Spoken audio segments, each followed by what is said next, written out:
Boys, guess what? Recently, the pandas went from an endangered species to a vulnerable species, and I think that is a great excuse to make a video about them. So today's video is about the giant panda. Now, there's only two different species of pandas in the world. There's the red panda and there's the giant panda, but the red panda is not really related to the other panda. They're like kind of like raccoons and shit. So yeah, fuck them. We're talking about the big boys today. Now, I gotta say, looking into these things, they're kind of fucking useless. They're a lot like humans. We're just here, and we just kind of fuck shit up, and we kind of just want to do our own thing without any other care for any other fucking animal out there. So there's a lot to relate with the pandas. Not only do they not really care about other animals, but they got thumbs. It's an extension of their wrist bone, and it helps them to grip the food that they eat, which is 99% bamboo. The panda does have a carnivorous digestive tract. You know, it's set up for meat and shit like that, but literally 99% of their food is bamboo. Now, that's not to say a panda won't eat meat. You know, if something just dies in front of it, it'll probably eat it, but it's not gonna go out of its way to hunt because, well, it doesn't really have the energy to do it because 99% of its fucking food is bamboo, and bamboo is shit when it comes to nutritional value. So they pretty much just eat all day, and while they eat, they poop, and that's pretty much it. They actually eat so much that they poop up to like 40 times a day. Their butthole must be fucking raw, dude. I can't imagine pooping 40 times a day. They produce about 62 pounds of shit in a 24-hour period, bro. That's like a quarter of their body weight. Like, that's insane, bro. They eat 10 to 16 hours a day. Like, I'm vibing with this thing. I mean, I don't want to be pooping that much, but to be eating 10 to 16 hours a day, that sounds fucking, that sounds mint. Honestly, it's surprising that these things aren't extinct because, let's be honest, they're kind of just dog shit animals. They're really lucky that they're kind of like so big that nothing fucks with them. You know, they kind of got like that Snorlax effect where they can't really do much, but they're big. So nothing really fucks with it because it could defend itself if need be, but for the most part it just kind of wants to just sit back and relax and just be a fucking panda. It just wants to be a fucking Snorlax, you know? So pandas have a very small window of when they're able to have sex because the females only ovulate for like 1 to 3 days a year. Like, not a month, a year. So they only have that very fucking small window to produce babies. And they only really have 1 to 2 kids at a time. You know, it is kind of common for them to have twins. But if they do have twins, like before I was saying, they don't have a lot of energy. They don't have the energy to take care of 2 children. So they sometimes just eat the second child, like the weak one. They let the stronger one live. But sometimes they accidentally, like, kill the fucking baby because they're just so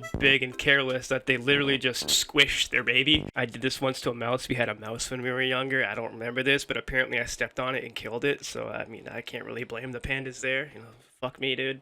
It was a mouse. I was like 3. Why y'all yelling at me? Fuck. So while in school, the pandas get bullied relentlessly by the other animals. There's a slew of your mom's fat jokes because the mother of the panda weighs 900 times more than her baby at birth. So the reason why the panda's got this cute chubby face is due to the fact that it has absolutely fucking thick cheek muscles, bro. It has an extremely powerful jaw in order to, you know, break through bamboo and shit like that. Apparently it's so strong that it can chew through an aluminum dish into tiny pieces. I don't know how they figured that out. I don't know why they gave a fucking panda an aluminum dish. That sounds like a bad idea, but they probably started seeing it chew it and they were like, yeah, let's fucking see how this goes. And sure enough, it fucking chewed it up like it was a fucking cracker. So dude, watching these pandas eat is like the most relatable fucking thing ever. They just like, they have their food in their hand.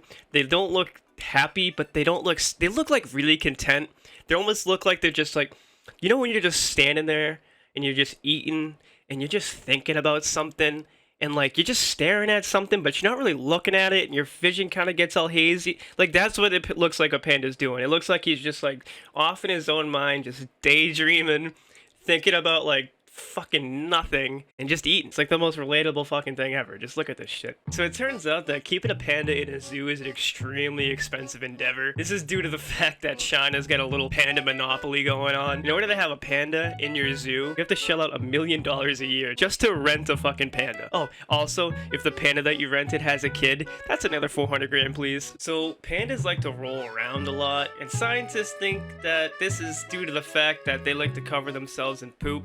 They've been observed doing this in the more colder months of the year, so they think they do this in order to keep warm. But I'm a bit of a fucking intellectual myself, so I'd like to propose my own theory. It's fun as fuck, bro. It's fun. Like, look at this. They're mammals, they like to play, clearly they're intelligent, and other mammals like to display things like this. I mean, even crows like to fucking have fun, so I mean, I don't think it's too much of a stretch to think that they're just rolling around because it's fun. I mean, just look at them, bro. They look like they're having a good time. Maybe they like poop, maybe it's a double feed, maybe they're like, sweet, I can have fun while rolling myself in shit. Oh, and dude, being a male panda is gotta be the most easy existence ever. Because literally, you know, like 1 to 3 days a year, the female's like, alright, come on, let's do the thing. And then they do the thing, and then the mother's like, get the fuck out of here, I never want to see you again.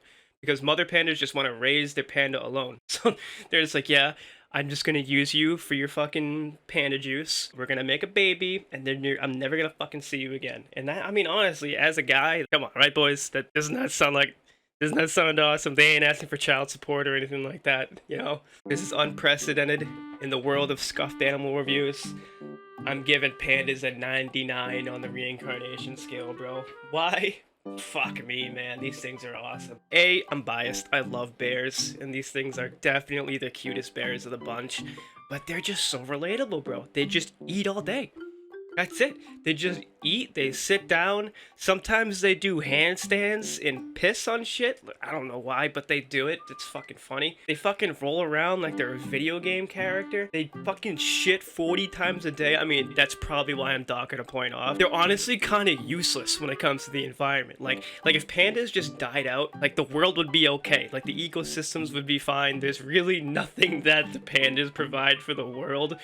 And that's very human-like. Humans are the same way. Like, if we all just died off, things would be fine. They're solitary animals. They don't really fuck with other things. They're just like, leave me alone, dude. I just want to eat and poop and do handstands and roll around and shit. Like I can't really name one bad thing about the panda, man. Like, yeah, they kind of got hunted off for a while, but now they're so cute that they've actually used them as the poster child for conservation. Like, look at the WWF. Like, I don't know how pandas managed to do it, bro. They managed to be the most useless fucking species in the world, but they're the most cared for endangered, well, I guess vulnerable species now. Like they're the #1 thing that we try to conserve as a species, and they're fucking useless. So yeah, that gets a 99 in my book, bro. I mean, anything that can be so fucking useless but be so loved and so cute and have so much, yeah, 99, easy 99.